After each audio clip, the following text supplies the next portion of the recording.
Welcome to This Week in Habsland. I am Jordan and I'm joined by my co-host Brian. We're here each Monday to discuss all things Montreal Canadiens. As usual, you can find us on social media at Habsland Pod on TikTok and Twitter. So Brian, bit of an up and down week.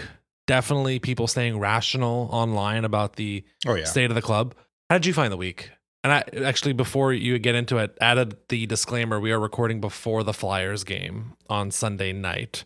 So if something absolutely chaotic happens in there, apologies on missing that. But essentially, the difference in vibes from the Rangers game to the Blues game, how'd you take on the week?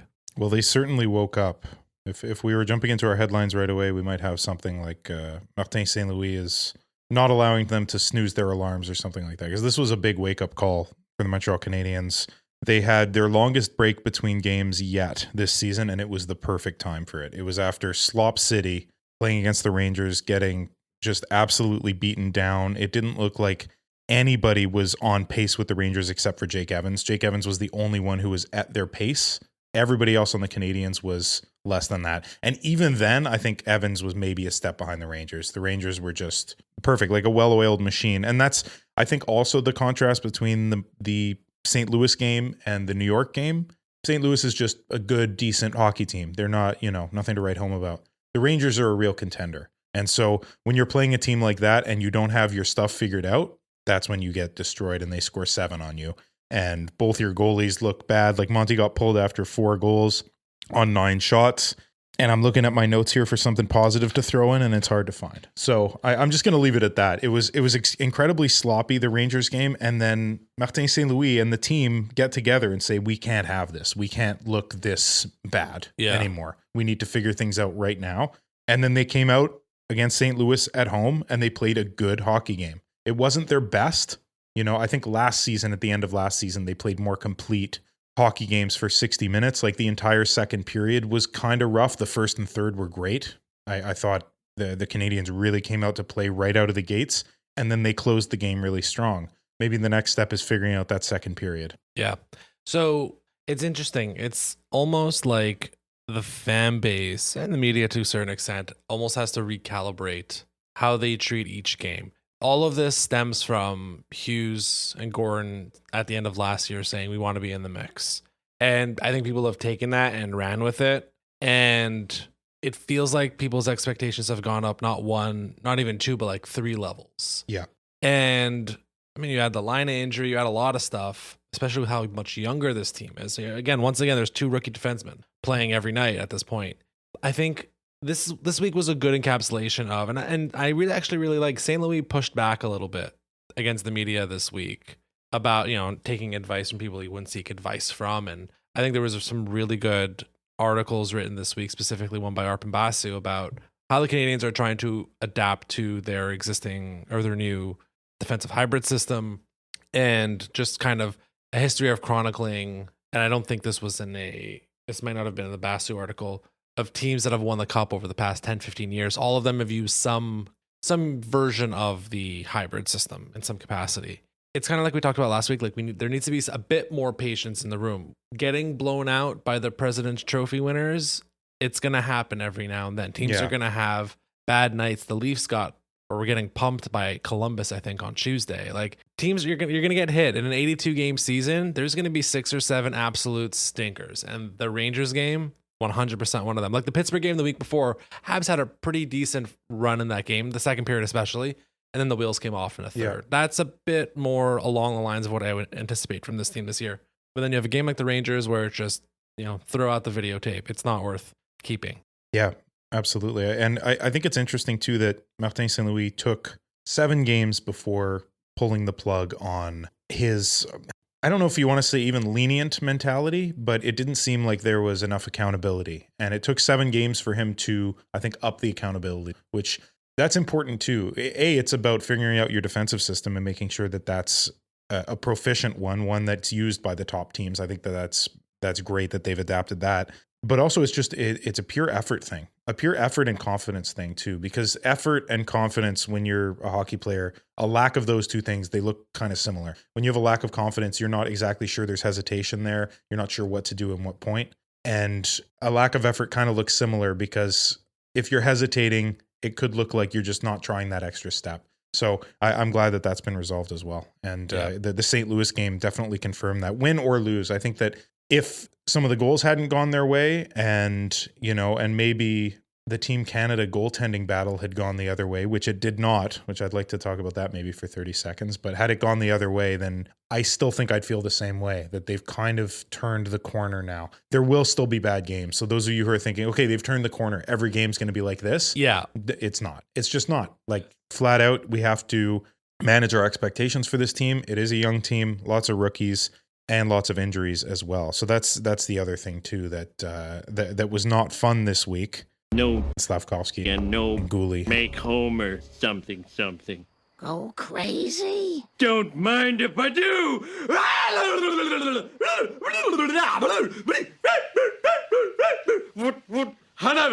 You just mentioned it there quickly. I'll let you have 30 seconds on the goalie battle.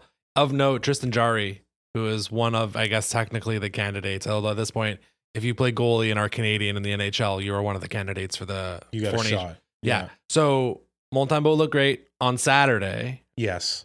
He looked better than Binnington. Yeah. So I still think it's an outside chance he actually makes the team just because he has limited history. I still think Binnington is the front runner to be the actual starter. Do you think Saturday changed anything? No. I think that it's a drop in the bucket. One game is not going to sway. I mean, then again, Kyle Dubas was in the building to watch the St. Louis versus Montreal game. And I don't think it's for an NHL trade because Dubas is also running Team Canada. So I'm wondering if he was scouting. So look, even if it's just a drop in the bucket, he happened to be there. It's on record.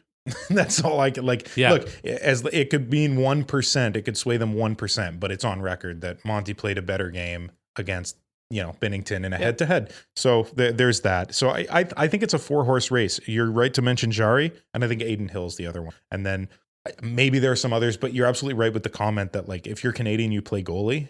Yeah, you've got a shot. Yeah, Stuart Skinner, right? That's the other guy you'd probably want to bring up and say fine, sure, okay, he's technically part of the discussion. His lack of consistency scares me so much. I could just see him giving up 3 bad goals within 6 minutes against Sweden or whatever.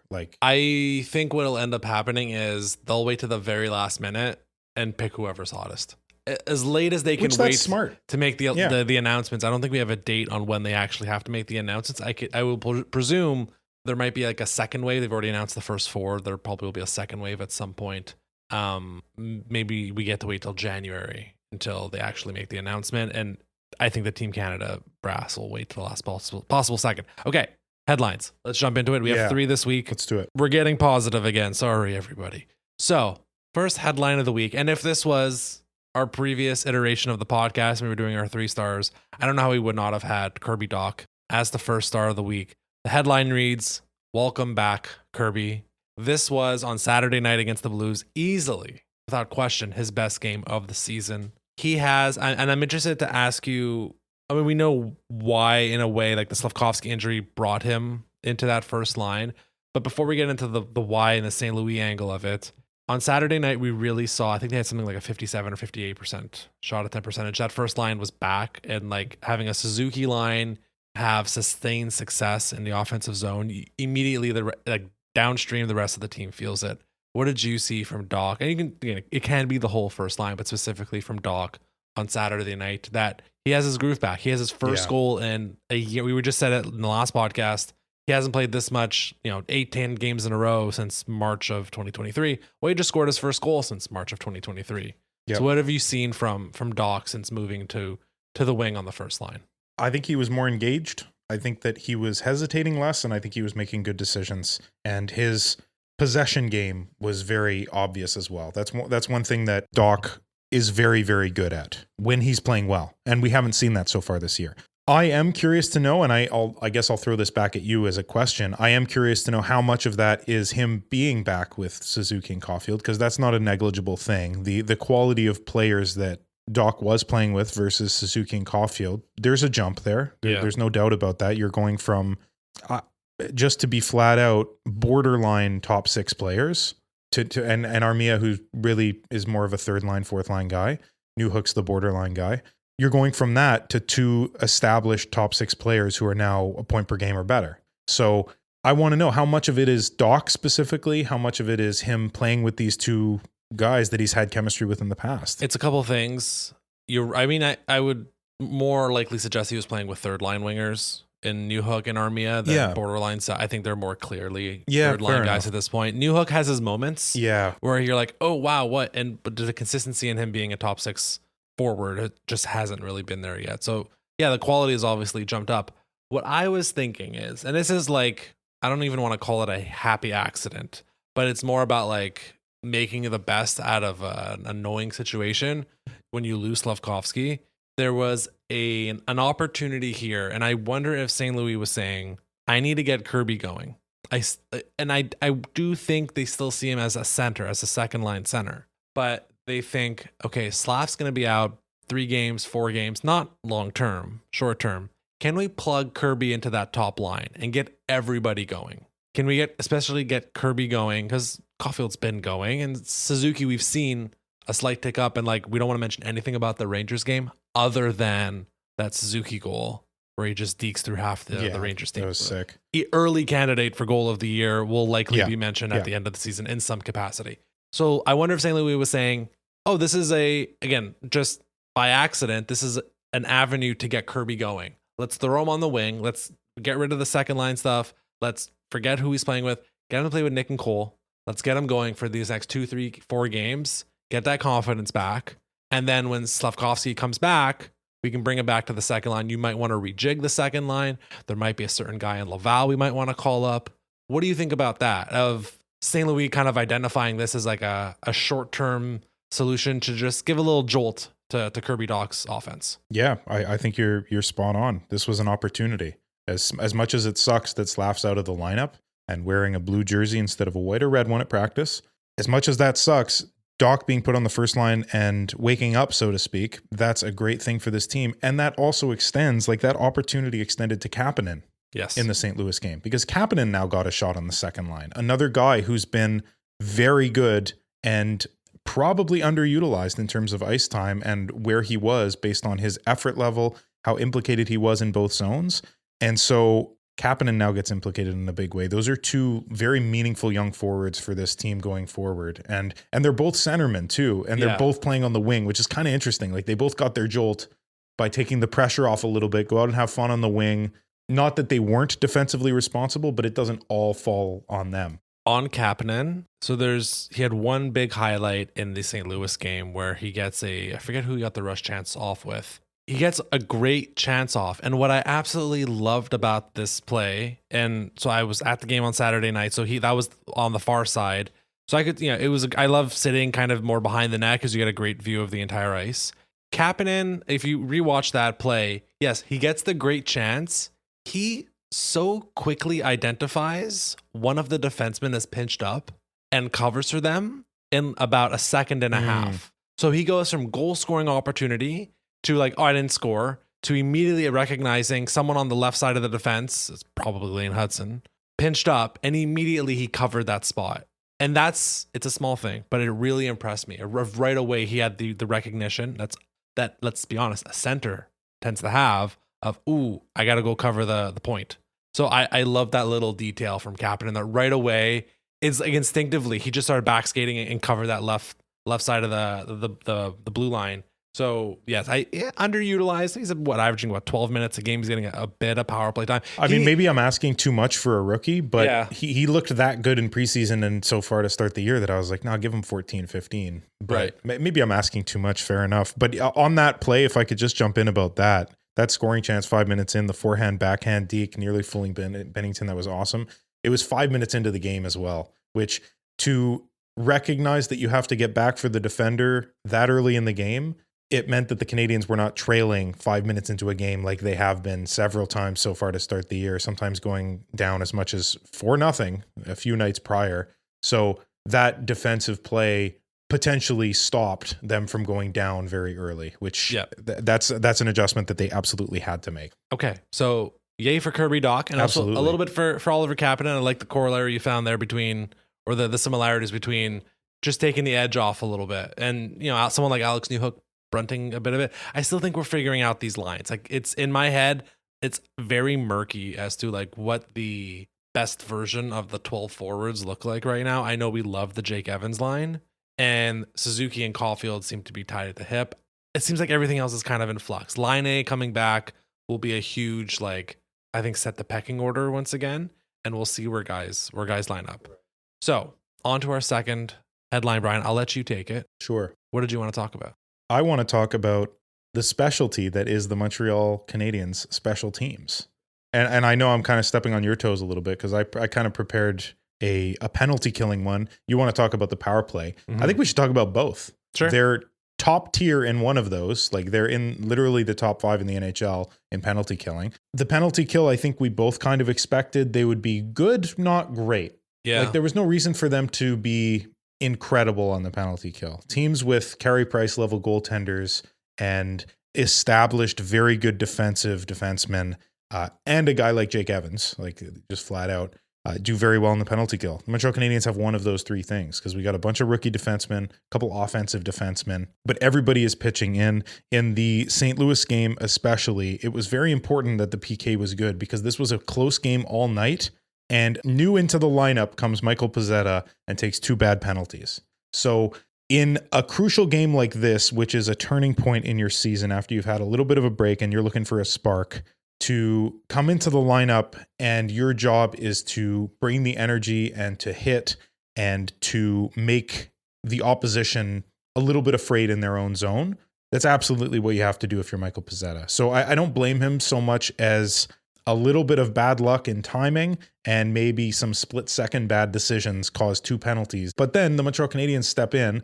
Evans, Anderson, Savard, Struble, Lane Hudson was out there in the third period. That killing was a penalty, huge. in part because I believe it was a Mike Matheson penalty.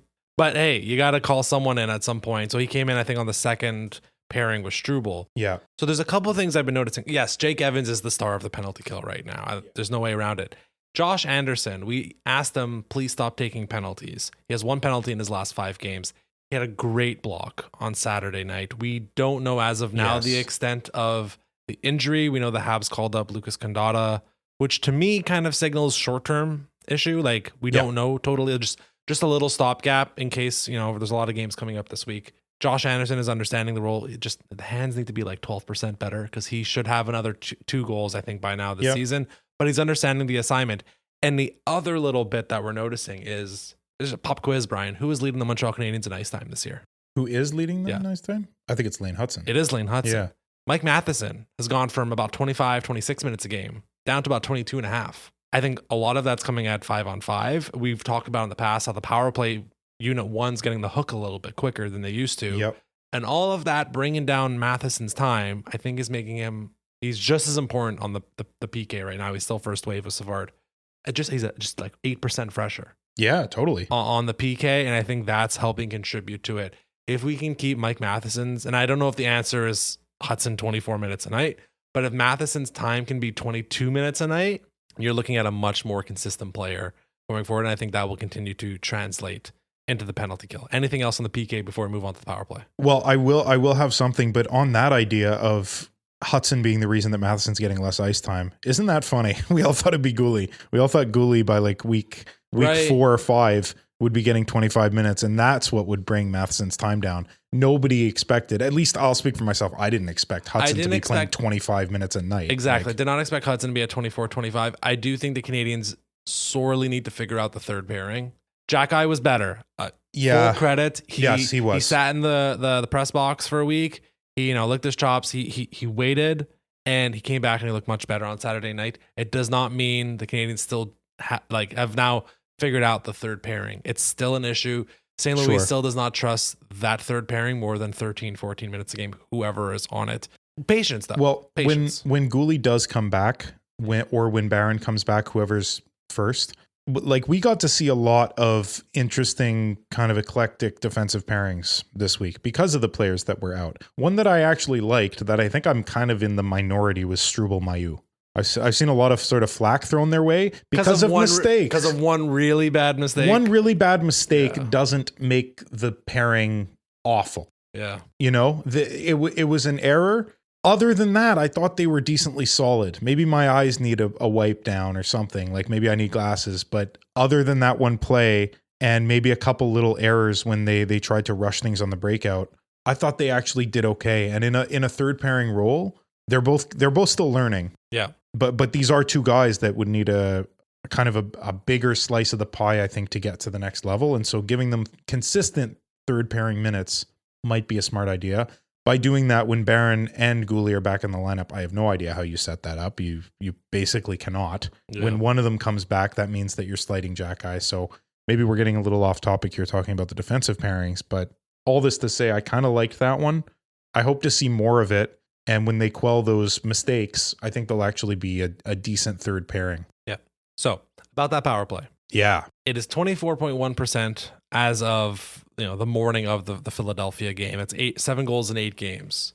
We're all really happy about it. We saw, I think, like a little bit like faster play, specifically actually out of Mike Matheson on the Newhook goal, where he reacted quickly. The issue with Matheson, and I think a lot of the guys on the first wave, is they just hold the puck for too damn long.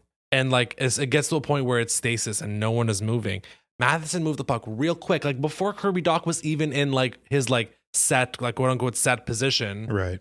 He got the puck to Dach as he was getting there, and as Dach is getting there, he immediately moves it to Newhook, passes off by like 8 inches, but Newhook had the skate ready, tapped it in. So like that's a great sign to me of like, okay, move it fast, quick. Because that's the issue with the first wave. They do not have an overly creative group. They have Nick Suzuki with a great shot. You have Cole Caufield with an absolutely elite shot. And it's like the stick is literally on fire right now. Yeah. Everybody else, like they're smart guys. You got to move the puck faster, specifically Mike Matheson. Okay, so that's the positive part of me talking about the power play. Do you want to keep it positive for a moment before I just bring us down a little bit? I do. I mean, I'm in a good mood, Jordan. I don't want to be brought down. Sure. Just very quick on why it's working. Why are we at this number? They're scoring by committee, which is huge, right? They have 7 power play goals. Caufield has 2, and the rest are split among one each. Newhook, Heineman, Slavkovsky, Suzuki, Gallagher. This tic-tac-toe with Newhook, double toe, because he used the foot, by the way, which is awesome.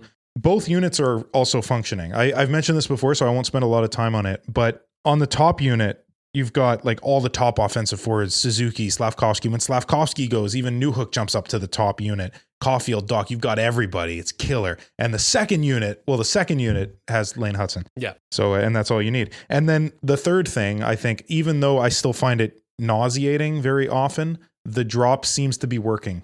They're gaining entry into the offensive zone a little bit more consistently than last year and the year prior. And maybe I'm grasping at straws because I don't understand why they're still using it, but it does seem to be working a little better. What I find really interesting is the second wave has a different zone entry plan. Yeah, because Lane Hudson's a god at transitioning, Right, so but they don't need But they will also have kind of the 2 players, which we see, I think Tampa Bay does this quite a bit, where they have 2 guys.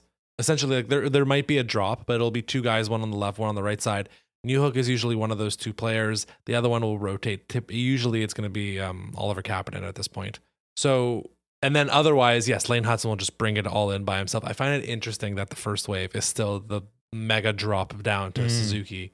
Like sometimes Matheson will start that drop pass before Suzuki's even like turned around the net behind Maltambo. So there's some stuff. There's elements of it that are working. I was on the record at the beginning of the year saying the power play was going to be better. I still think it's going to be better. It like from last year. Yeah. But I do have a couple small concerning things. Sure. Just from an analytical standpoint, I think they're being very efficient. Like they're capitalizing on their chances right now on the power play. Scoring chances per minute on the power play. So overall, the power play is what, 10th, 12th in the league, somewhere in that range, 24%. In terms of the number of scoring chances per minute, they rank 29th in the NHL. In terms of expected goals per minute, they rank 27th in the NHL. So you could say they're getting a little lucky. And also, if anyone looks at, and I was going through this, their actual expected goal percentage, it's putrid. I'm pretty sure it's because of the empty net goal against Pittsburgh. That was, I think it was a power play technically. Okay. So I don't want to put that number in here because it's completely irrelevant because of that. But nonetheless, expected goals per minute being 27th in the NHL. To me, and look, a team outperforming their expected goals is not a bad thing. It just means you have skill, right? But, and this again, I think comes back to like, they are not necessarily creative enough. They're not moving enough. They don't create enough quantity of chances. Right. The quality might actually be there right now, but the quantity of it is still lacking. That's I still think it's on the up. It's doing a lot better than it was last year. Yeah, and they're going to capitalize against teams with mediocre penalty kills. They're able to kind of isolate guys now. They're able to find seams, and they're able now to make these tic-tac-toe plays to Newhook in the slot, which is fantastic. Like a guy who hasn't been on the top unit, therefore hasn't found chemistry with these guys yet. He gets put there, and it kind of straight up works right off the bat, which is wonderful. I think that there's a tie-in here for something else, but I'm going to put it on the back burner in terms of quality versus quantity. But I think that's our topic for the second half. Jordan actually hasn't told me what it is, so right. But I kind of know. I don't think you do. No? Okay. So let's jump into it, right? Let's jump into part two. I think like we can talk about the power play all day because right now Slavkovsky and Laine not there, and I think Laine specifically will add that creative flair. Like I also think people have backed off a little bit the Matheson Hudson swap. They've chilled out on it a bit. It's hard. It's tough when the power play is rolling at 24%. It's hard. You kind of have to shut up about it. And I'm curious if it's because they've also recognized what we have, which is that now they have a fully functioning second unit purely because of Hudson, and like he's getting to be the sheriff there, whereas. Yeah. Maybe saying the word sheriff is bad because everybody thinks it's Jack Eye, but like he gets to be the boss. He gets to be the quarterback of that power play. Whereas I don't actually believe Matheson's really the quarterback of the first unit. I think it's Suzuki. So and then Caufield's the anchor who just is so solid. So the idea could be that by February it's Laine in the I guess what is currently really the Dach role. Let's pretend Newhook's not there, right? Suzuki Slav is taking back the Newhook spot. Laine will take the Dach spot, and Hudson may take the Matheson spot. And I think if you have Hudson and Laine together, now you're cooking a bit more. That's scary. Now Slav loves a quick one-time pass, right? And it might, I think, a little bit. We have to put this a bit on Suzuki. Suzuki has to move the puck a bit faster. That's where we got to get going. We got to move the puck a little bit faster. Yep. Hudson's going to be able to dance with it. Right? Like that's fine. Like we've seen those possession numbers of how much he carries the puck. He creates space, and he's going to start creating enough space where there's enough pull in it when he has all those talented guys around him, where he has 30 and 40 goal scorers around him. That doesn't make tons of space. It's going to be something interesting to watch. But for now, just move the puck faster. I think they'll keep getting their scoring opportunities. Okay. Let's go into part two, which yes, I have not told Brian what it's about. So he has literally no prep, despite the fact that he has a handful of pages and notes in front of him right now. He is sorely not prepared for this. So I don't really have a great name for this topic. I've had a couple in my head. I don't want to give them away. I'm just going to call it either or. Either or. Okay. Yes. So this is how I'm going to set it up. We have 4 or 5 of these to come. And now that we are 3 weeks into this season, Brian, I'm going to give you a moment to reflect and maybe slightly adjust or predict in some capacity, repredict maybe things we thought about at the beginning of the year. Now we have an 8-game sample, again, recording before the Flyers game. Where I think this might be painful for you is this is an either or. You are not going to be allowed to sit on the fence. I never sit on the fence, Jordan. That's not what I do. So there's fence marks in my ass all the time because of how often I'm on the fence on this podcast. So that's fair. The goal of this segment is to force you to pick a side, okay, even as an exercise. All right. Some of these might be a little bit painful. Some of these are going to be a lot of fun and just hurt you in a happy way. Right. Okay, cool. But pain is the goal. So first one up. This is a fun one. There's no wrong answer. Yeah. So now that it's been 3 weeks, what is more likely? Cole Caufield scoring 50 goals or Nick Suzuki reaching 100 points? Caufield. Yeah. Caufield. Yeah. So why so quick to decide? Because he's actually on pace for it. Suzuki's not. It's not too far off. He's not far off. It's absolutely. About a 90-point pace right now. Which is amazing. But the difference between a 90-point pace and an 100 one means you can't have a night where you don't score. Like every night you're scoring a point, and then you need a few multi-point games to get there. And that's really hard. Whereas Caufield, he can have a couple games. He could have like 25 games where he doesn't score a goal. You know, he can have some off nights and still get to that 50 number. And he just looks like ridiculous right now. So about Caufield specifically, and part of the reason why I want an excuse to talk about this. He's tied for third in goals. Like we all know that. He's got 7 so far on the season.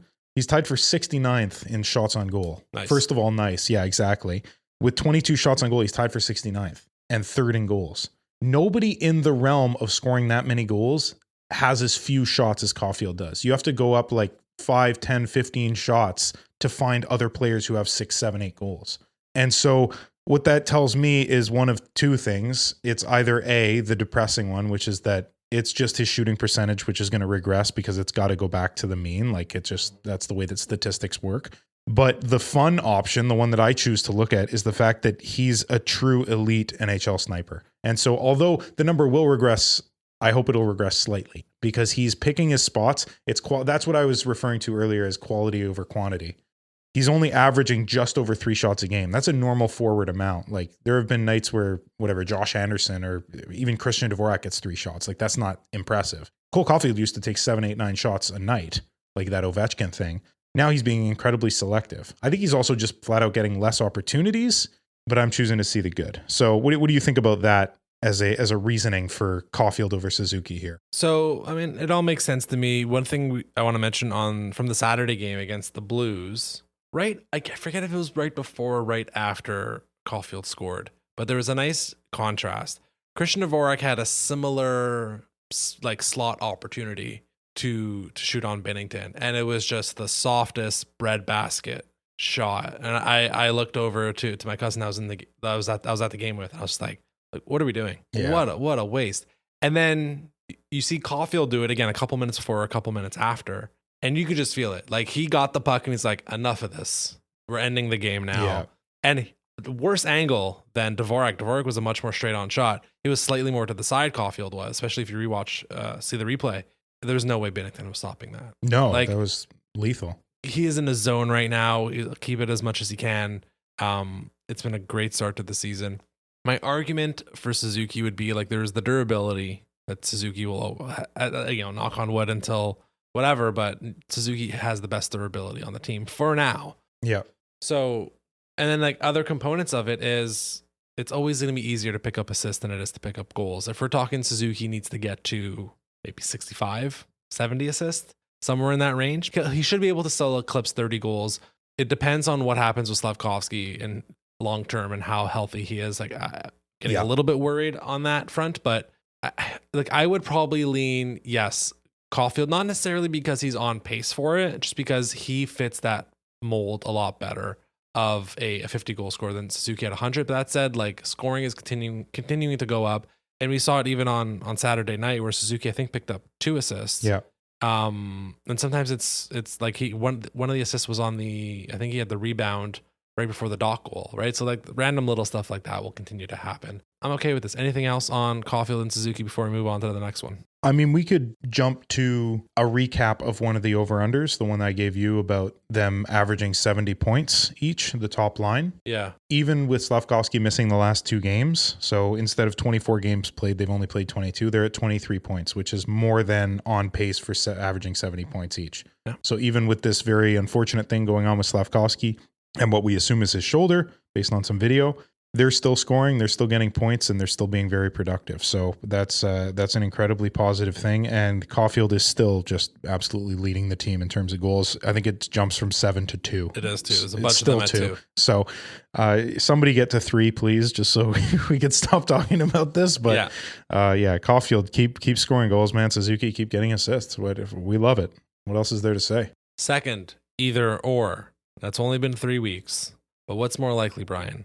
That the Montreal Canadiens trade for an established NHLer in season or trade away an established NHLer. So this does come on the heels of a couple reports this week. I think the first report was the Habs, or this might have been either Saravelli or LeBrun. Habs are sniffing around defensemen, Habs right-handed defensemen specifically. Which, that's not many teams are after a right-handed established defenseman. I'd say maybe 30 out of 32 need right-handed defensemen. So who's the one team? Who are the 2 teams actually? Avalanche. Okay. And probably the Blackhawks or the Sharks because they're like, whatever, we don't even play hockey really. No, I'm including them. They need that for their rebuild. Like they need young guys. What's the second one? The Avalanche have Makar. I mean the Oilers maybe. Because they don't have cap. Yeah, it's the Oilers because they don't have cap space. Or I mean, they can go for the Leafs in that way. But like that reporting just struck me as so weird. Like everybody needs a right-hand shot defenseman. I was more interested in the other bit of reporting that I think you're going to get to. Saturday night, Elliot Friedman said, hey, the Habs are actually looking for forwards. Yes. And specifically ones with, and let's dive into this word, Brian, edge. Edge. Yeah, that's very scientific, Fried. So, like, multiple reports this week on the Canadiens looking for established NHLers. What's more likely, them getting one or them trading one away? And I may or may not be referring to Jake Evans in this trading away component. I sure as hell hope he's not traded away. The more I see from Evans, the more I want him to stick around. That goal was beautiful. The penalty killing, he's so crucial for this team while they're rebuilding, I think. To get to the actual question, this is really hard. This is way harder than the first one. Does it have to do with the timing of when they occur? Because honestly, Jordan, I believe both of these will occur this season. I think an established Montreal Canadien will get traded away, and I think that an established NHL will get brought in. Whether they happen in the same trade or not, I don't think they would. They could, but I don't think they would. I don't think it's going to be a hockey trade. It could be two separate trades. If you want me to make a tiebreaker again, you're starting which one's starting to fence it. Not even that. Which one's going to be the better player? Like, what's the more impactful part? Oh, the guy coming in or the guy going out? Guy coming in, for sure. Because the guy going out is Christian Dvorak. Because it's not Jake Evans. It's Christian Dvorak. Or it's not one of the defensemen either, because we can't stay healthy on the blue line. So why trade away a vet when all your young guys are learning and they can't find consistency? So I think it really is going to be coming in. So can I present to you an alternate theory here? Sure. Yeah. Go for it. I love to ask this question when reports come out. Why yeah. And who? Yeah. Okay, so the who, it's first of all, the NHL is really bad with scoops. It comes from the team 95% of the time. This came from the Habs. Why? Why did this come out now? Is this a spark? Is this Kent Hughes saying we can't have Marty be the guy in the room trying to get them going every day? Is this Hughes just getting his little cigar lighter, little torch, and just lighting a little fire into some seats? Being like, hey, you're not safe. I know, like, in reality, most of them are safe, but it doesn't mean that 6, 8, 10 guys like all of a sudden are like, wait.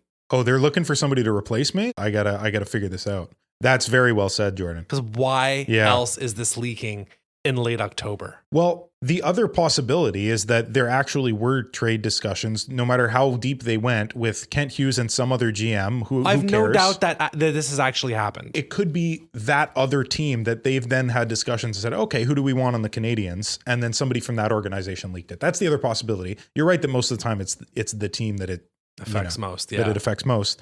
That's really well said. That could be it. That could be Kent Hughes just calling up reporters and saying, yeah, we've been discussing this. Just it has to be. Yeah. It has to be that. That's what I think what it is. Interesting. So with that in mind, I would think it's more likely they'd trade someone away. Okay. And I don't want to get into that. We talked about Jake Evans. We love him. Let's say positive. We're not trying to trade him away. Yeah. Let's move on to the third one. Sure. Which I think is the one you're going to hate the most. It's only been 3 weeks. What's more likely? Habs finish bottom 3 or Habs make the playoffs? Oh man, neither one of these possibilities is particularly likely. That's the point of the game. I'm going to say playoffs is more likely. Because San Jose and Chicago are not hockey They're teams. unbeatable for being trash. Also, absolutely, I love the self-own the Sharks had the other day on, I think it was Saturday night after they lost again, where they had the meme with the win a game or draw 25 cards in Uno, and it's the guy holding the like 40 cards. I didn't see that. Oh, that's awesome. Good self-awareness. Hopefully Celebrini comes back. Also, the soon. Predators are a sinking ship, which I love. They trade away Askarov and then sign their main guy, who now doesn't look like a goaltender anymore. That's goalies. That is goalies, and he'll figure it out. We might be in the position one day where we're seeing it with Shesterkin. We saw it a bit with Swayman. We saw Ottinger. Like, what are the odds that the Predators traded for Stamkos and all these guys? And then they end up drafting like Hagens. It's Western Conferences. I won't object too much. Yeah, fair enough. But I just don't think that the Canadiens are bad enough. Like, nothing could happen. You can quote me on this. Nothing could happen to get them bottom 3. Something could happen for them to get in the playoffs. If they play every game, Jordan, the way that they played the first and third periods of the St. Louis game, from here on out, with some exceptions, you got to account for young players making mistakes. If they play that consistently, they will beat every team that's worse than them, and they will contend against teams that are better than them. And that's enough to get into a wildcard spot. So I'm taking that one. I'm staying positive. Yeah. Okay. And they're not the Sharks. They're not Chicago. There's a third spot open though. Yeah, I know. It could be the Ducks. It's probably the Ducks. Them and Columbus, I think, are both playing way above their heads. Yes, Columbus for sure. Neither of those teams is going to have the staying power necessary to stay out of the bottom 5, 7, 8, something like that. I can see Columbus forcing their way into the 80s. I can see Philadelphia is not off to a hot start, although, again, famous last words with the game happening. between now and when this episode comes out, but Tortorella is going to drag that team like he does every year to pick between 6th and 10th. So Yeah. I will Probably. present to you a stat that might persuade you otherwise. So we've talked about this stat every year. This is the number of giveaways, total giveaways by a team. Famously, the Montreal Canadiens in 2022 were dead last with 892. The next God. closest team was Awful. at 771. There was 121 giveaways, a giveaway and a half per game more for the Canadiens than the next worst team. Then the following year, they get better. They go from 892 to 779. Unfortunately, Brian, Yes. Improvement. is still last in the NHL. Last year, we didn't update, folks. We went from 779 down to 726. Okay. All right. Still last in the NHL. Now, there's a bias thing here that you have to mention with takeaways and giveaways. Each arena tallies their own. And some arenas historically are higher in takeaways than giveaways. So, like, what constitutes a giveaway? Is it that you tried to ring the puck around the boards to dump it in and the opposition got it? No, that's not really a giveaway, but in some arenas it might be. So there's also that caveat I want to throw in here. Sure. But we've also been last. So here, last 3 years, Awful. last every single year, 892, 779, 726. Brian, you know what the Canadiens are on pace for this year? It can't be good. So it's 892, 779, 726, So I'm going to say 750. 900. Ouch. Now, caveats. Ugh. Giveaways are typically higher in October. Like in terms of per game right now, Right. the Canadiens are top 10 worst or bottom 10, I guess. Yeah. So it will level out a bit. Okay. But, so they won't finish with, let's hope they don't finish with 900. They turn the puck over a lot. We're going to talk Logan Mailloux, not to spoil it, but Logan Mailloux's coming up in one of these either ors really soon. There is what the team is struggling with a lot right now, and it's not just Mailloux, but he's the one that's doing it the most, is they don't know when they should just start skating backwards. Not that they don't know, they obviously know, but like they're the situational awareness and spatial awareness to know of, I can't be closing the gap on a player right now. I got to start skating backwards and maintaining our positioning in front of the following player. It's happening way too much where one player gets caught flat-footed at center ice, the offensive blue line, the defensive blue line, and it creates a 2-on-1, a 3-on-1, 3-on-2, just chaos. Those aren't even giveaways. Those are just like odd man rushes. And the Habs are doing a really bad job of this against the Blues. Anytime the Habs would score against the Blues, they would kind of kick their feet up, other than 4-2. Once it was 4-2, it was over.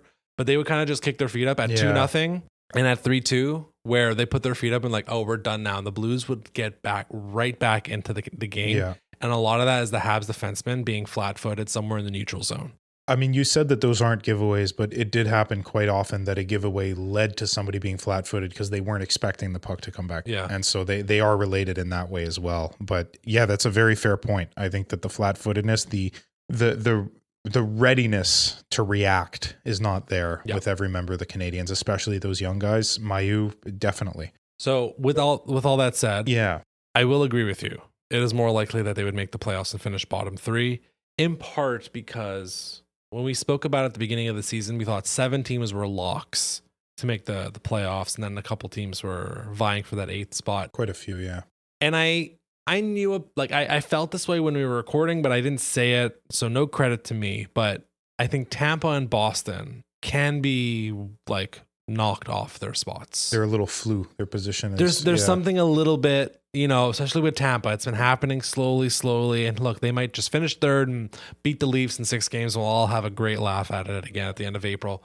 But there's something there with Tampa, and there's obviously a little something there with Boston too. You're like, I can see a universe where there's a stretch in February where they go 2-7-1. Yeah. And suddenly they're in the mix with Ottawa for the 3rd Atlantic spot or whatever. Or Buffalo. Buffalo turned it around. Yeah, absolutely. Since that garbage start in Europe, they've come back. They've played really well. Yeah. So I will say that, like, in terms of like playoff positioning, again, neither of us think either of this is like very likely. But if we have to pick one, it's like 4% make the playoffs, 2% bottom 3. bottom 3. Yeah, probably something like that. So it is twice as likely, but it's still peanuts at both ends. Yeah. I'm offended you just used the term peanuts. Oh, I'm sorry, Jordan. Number 4. Yes. It's only been 3 weeks. But what is more likely?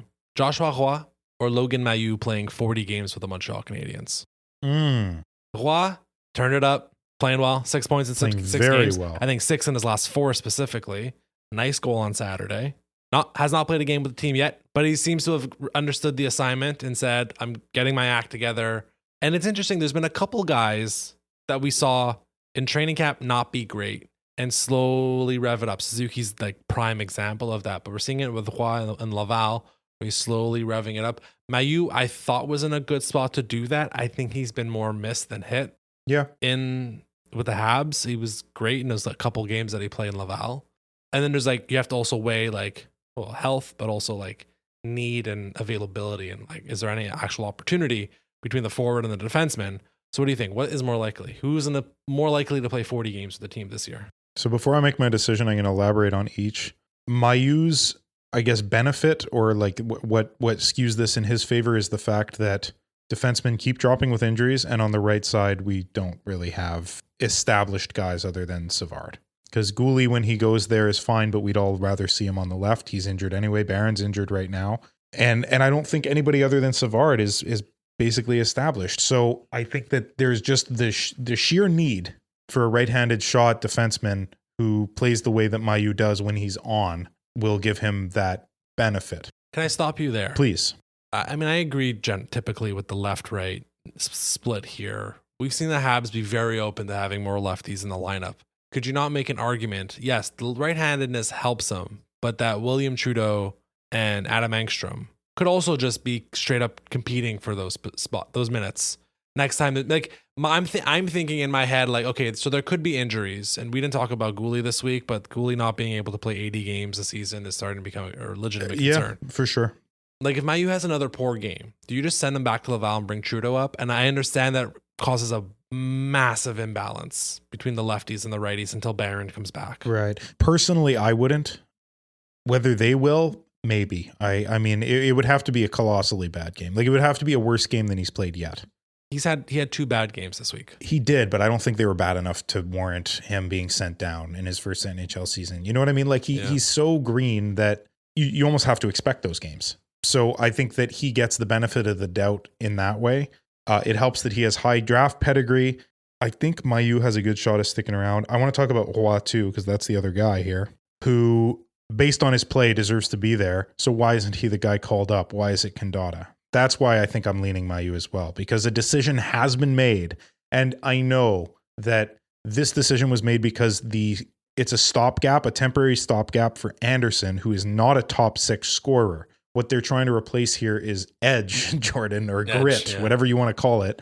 Or you call up an established AHL player like Lucas Condotta, who has flashes of NHL level and is a grinder and will fit in the bottom 6. And I think it's good to call up Condotta, captain of the Rocket. Just give him a little cup of coffee. Say like, you know, like props to you. Like the goal of the point of having Lucas Condotta in the organization is not to help the Habs, it's to help the Rocket.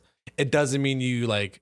Again, this is another thing where maybe the Habs recognize, hopefully, short-term injury and say, let's give Lucas 3 games. Yeah. You know, get that NHL paycheck. I don't know if he's on a 1-way or a 2-way, but let's presume it's a 2-way. Get, 10 times the paycheck for 2 weeks. It was interesting because we saw what he did last year. Bad camp, did not deserve to make the team. Kapanen and Heineman earned it over him. That's fine. Yep. And we all kind of agree Pizzetta is the 13th guy. That's kind of fine. Pizzetta's time with the Habs, I think beyond this year, is very much in doubt. But like I was talking at the beginning of the episode, like I think Roy is part of figuring out the optimal 12 guys. He has to be. He has to be in that conversation. If they're in the mix, like, man, I'm starting to hate that terminology, but like if the Canadiens are 8 points out or 10 points out at the trade deadline, and they're like, okay, we're actually like, we're not going to be buyers or do anything stupid, but like we're going to make a run at it here. Roy has to be part of that group because he should be one of the 12 best forwards. He is one of the 12 best forwards in the organization that can actually play on the hockey team this year, leaving aside our friend in Russia and Michael Hage. So one counter to that is that where is he best suited? I think it's top 6.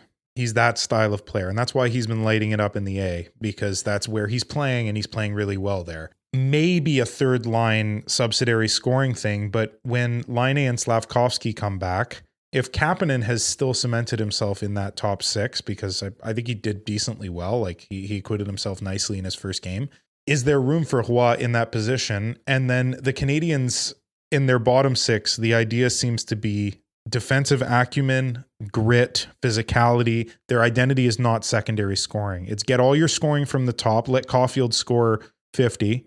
So why not Kapanen, Heineman, Hua as your fourth line? We've talked about Oliver Kapanen being responsible defensively. Josh Hua's gone a lot better on the defensive end. He became a solid two-way player in his 2+2 season in the queue. That's 12. It's 11 minutes a game. So this is all at the expense of Christian Dvorak.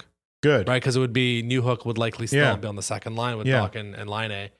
That's the idea. Yeah. And keep that Evans line, don't touch it. That would be the idea, I think. Well, the Evans line right now is untouchable because they're providing something that no other line provides. The excellent defense and physicality, forechecking. Like they're the perfect defense / whatever, forechecking grit line, whatever you want to call it. Like they're perfect for that. So that's not changing. I do wonder if that's an avenue to success, that fourth line, that iteration, because like Christian Dvorak's defense is why he's there, and he hasn't been. Dvorak might also be traded. Well, but when I said good, that's kind of what I mean. Is that good? Hopefully, he is traded to a team that will appreciate him more, and part of that's my guilt for crowd. He's my scapegoat. I think that's become clear on the podcast. Like he's the guy. It frustrates me so much to see him have opportunity after opportunity and shoot muffins. So like he's like Mete with that shot. So and he's a forward and he's not winning draws. Like that's why he's there. He's the left-handed draw taker. And they're still doing it. There was a draw in the third period where it was the Evans line. Gallagher swapped out for Dvorak, and Dvorak as a backup to Evans. To be honest, to be clear. Yeah, I think it just the question is, sorry to cut you off, but the question is like, is it more scoring that you need? If the answer to that question is yes, that's your fourth line. Put the kids out there for sure. Hua, Heineman, Kapanen, no doubt in my mind. But if the goal is versatility and matchups and especially physicality, Heineman's the only guy really on that line who's going to be punishing. And when I say punishing, he's not even at the level of Pizzetta, who hits everything that moves, or Anderson, who hits really hard. I think not maybe to close it off. Like, if that were to be a fourth line, and like I will say, like if this was the NBA, Christian Dvorak, if he would not get traded by the trade deadline, he would get cut. Because they would say like, look, good stuff, we will pay you, but you're not part of the future anymore. We couldn't move you at the deadline. It's over. Hockey doesn't really do that, but there's still a universe where the Habs say like, we're going to give the kids a shot here going down the stretch. I do think they would take on that challenge, the three of them. If it's Heineman, Kapanen at center, and Hua at the other wing, they would say like, oh, like Marty comes to them one day, you know, like you three, you're the fourth line, you're playing 11 minutes a night, like, you know, make something happen. I think they would take on that. Especially, again, by then Kapanen's at 50 games, 60 games, right, and he's like figured out, I mean, he's figuring out the pace. Yeah. And he's figuring out how to play center, and if it's fourth line, it's a little bit more favorable matchups. I think there's something in there. Last, either or, let's have fun. Let's close out. I know you like talking NHL wide. Yes. So it's only been 3 weeks, but what is more likely? The Winnipeg Jets losing in the first round, or the Winnipeg Jets making the Stanley Cup final? They're 8-0. I believe it's tied for the fourth or fifth best start in NHL history.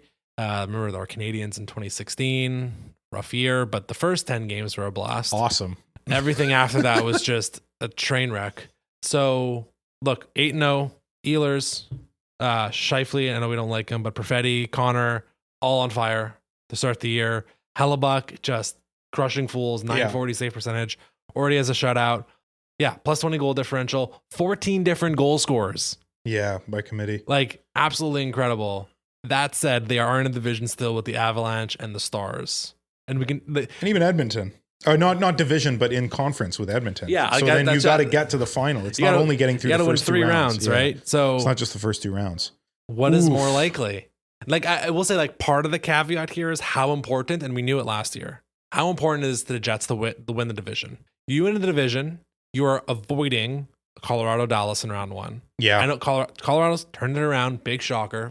After losing 4 straight, they've won 4 straight. We all knew they would, yeah. Dallas is a wagon. Yeah. Like, they're not too far behind the Jets to start the season. Both are picked to win the cup. Yes. So you need to finish first, because that way the goal would be that those two teams kill each other in a 7-game series, and you get in the West, let's be honest, like, if you're going in the Pacific, it's Edmonton, Vegas, and Vancouver. And then it's kind of whatever. And same goes in the Central. Like, it's Minnesota or St. Louis, maybe if LA would be, and like the wild card teams I'm saying is like not much. So if like you're beating a wild card team, then you're playing a beat up probably Dallas in round 2, and then you have to win one more round. Is that more likely, or is it getting bounced in round 1 again? Definitely bounced in round 1 is more likely, I would say, because you're absolutely right. It comes down to them getting first in their division. They won't. It's a very hot start. Dallas has everything Winnipeg has. Dallas is plus, 7-2-1. plus. Dallas is 1 point behind them. Exactly. Games, yes, they've played two more games, but there's 70 more to play. And I think in those 70-ish more games, Dallas is going to win more than Winnipeg will. Winnipeg has everything they need to make the final. No one's debating that. But there's about 5 or 6 or 7 or 8 teams in the league like that, and 4 or 5 of them are in the West. And so they're going to have to run into a hot team because either Avalanche. I think it's most likely that Dallas wins the President's Cup. I think they're going to win that trophy pretty handily. Like I think Dallas is our pick to win the cup certainly, but in terms of even just the President's Trophy, like I think they have the best chance. So Winnipeg at best is second in the division. They have to play the Avalanche. That's a tough matchup. Oh, and then after that, they then have to play the Stars, who had an easy matchup. Like I think that's the most likely case scenario. So what happened last year, basically? That's true. Exactly. They got matched up with the Avalanche, and then I think they win game 1 and then get smacked and get reverse swept. So chances are they're not out in round 1. I think the odds are, because they could end first, they could get a good matchup, and they could just flat out beat the Avalanche. Chances are they'll make it to round 2. Making it to round 4, though, that's a different story, and I don't think it's particularly likely. I will say, though, just as you mentioned all the guys on that team, Perfetti, holy crow. Grant McCagg said something interesting, which is a really important statement that you can attribute to every single prospect who's had difficulty in their first few years.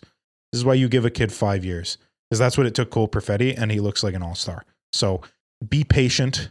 We've still got a few left with Slavkovsky. Caufield has it. This is his 6th year after being drafted. I believe so, yeah. 5th or 6th. That's another example. Caufield looks fantastic this year. He hasn't looked that good so far in his career. He just looks like an elite sniper. So a couple examples of waiting, being patient with players. All right, so I think that'll do it for this week's episode of This Week in Habsland. We'll be back next week for what I think is a pretty busy week for the Montreal Canadiens. You can follow us on social media at HabslandPod. And if you like what you heard, please feel free to leave a 5-star rating on Spotify and Apple Podcasts. Until next Monday, go Habs.